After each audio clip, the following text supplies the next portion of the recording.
Kieran, the pitch we're standing on here, what's going on here? It's what we used to call, this was a plastic pitch, but they don't call it that anymore. This was No, they're a kind of a 3G monofilament carpet nose is what they're called, and it's basically it's your artificial turf with kind of an infill inside it that gives you kind of a shock absorption.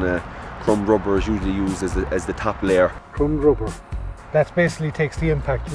It takes the impact, and it also gives you good grip in the pitch when you have your blades or your mouldies that you normally wear on an Astro pitch. It gives you a degree of a bounce on your turn, and indeed it gives you grip. And there's sand underneath the rubber, which also acts as an agent for grip.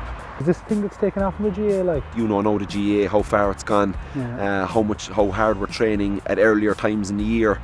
Before, when you used to play, you used to rock up in February for a national. Yeah, a couple of laps and you'd be ready to go. Do you see the day whether you're going to have a full length pitch? Is there such a thing? Well, we did full size above in Lecala for the school up there in Tyrrellstown.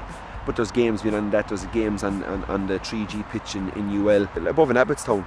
That's the brand new GA facility. They've got 4 full size pitches and they've got 1 full size Astro, because they know as well as we do there'll become a day where a team will want to train in January, February or March, and it'll be after a week of rain, and no matter what you do with the other pitches, they're going to be wet, they're going to be they're going to get damaged. Whereas they can say, look lads, we'll just go on to the Astro, and they know that they'll go on there and they won't have to deal with any of that. They'll have perfect conditions underfoot.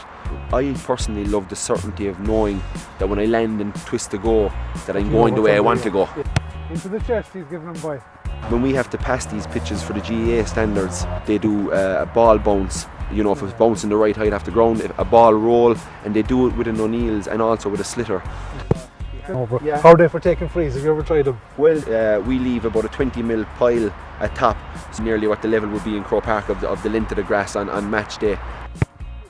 I'm in the business of selling these pitches, and the amount that we're putting into clubs and rural clubs around Ireland that weren't there 10 years ago or weren't even thought about being there 10 years ago would lead me to suggest that that's the way this is going, and that's the way the game is going, and that we're a sports mad country. We want good facilities, and these facilities offer you that. They offer you a training facility that you can have all year round.